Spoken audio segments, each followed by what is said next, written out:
आळेफाटा या परिसरात मोठ्या संख्येने या ठिकाणी सर्रास आपण म्हणलो होतो की तुकाराम मुंढेंची अतिशय कडक कारवाई या आळेफाट्याच्या परिसरात होत असते।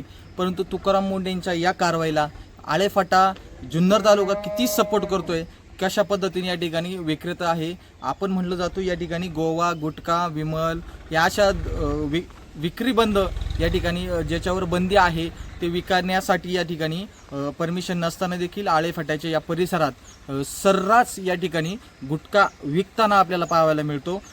नागरिकांची देखील काही सगळेच असे विकले जातात किंवा सगळेच टपरी किंवा जनरल स्टोअर असे गुटखा या ठिकाणी विकतात असं नाही, परंतु जे विकतात त्यांचे देखील पुरावे काही दिवसात आपल्या समोर देखील येणार आहेत। आपण या संदर्भात एक टोल फ्री क्रमांक आहे, नागरिकांना विनंती आहे की टोल फ्री क्रमांक आहे 1822-2362 हा टोल फ्री क्रमांक आहे। या टोल फ्री क्रमांकावर संबंधिताची तक्रार या टोल फ्री नंबरवर करायची आहे। नक्कीच आपल्या समोर या गुटखा विकणाऱ्यांचे स्टिंग ऑपरेशन करून या ठिकाणी नक्कीच आपल्या समोर हे सगळं वास्तव्य या आळेफाटा परिसराचं मांडणार आहे।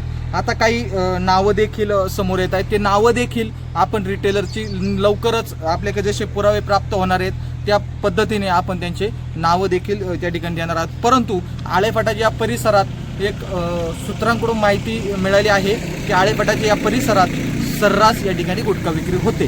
आता या संबंधित कारवाई करणं गरजेचं आहे। या संबंधित FDA किंवा संबंधित विभाग या ठिकाणी कारवाई करणं गरजेचं आहे। परंतु या ठिकाणी अशा पद्धतीने वाढीव दराने किंवा चोरून लपून या ठिकाणी गुटखा विक्री सर्रास चौकात केली जाते, हे देखील तितकंच महत्त्वाचं आहे। या परिसरात मोठमोठ्या टपऱ्याधारक या ठिकाणी गुटखा विक्री करताना आढळतात। सूत्रांच्या माहितीनुसार या ठिकाणी गुटखा विक्री करणं या आळेफाट्याच्या परिसरात चौकात देखील या ठिकाणी सुरू आहे। नक्कीच FDAच्या मार्फत या ठिकाणी नक्कीच मोठी कारवाई या ठिकाणी होणार आहे। याच निमित्ताने या ठिकाणी टोल फ्री क्रमांक देखील आपल्याला दिलेला आहे। संबंधितांनी या टोल फ्री क्रमांकावर तक्रार एक सुजाण नागरिक म्हणून या ठिकाणी करणं गरजेचं आहे। याच पद्धतीने गणेश पोटे, जुन्नर प्राईम, आळेफाटा।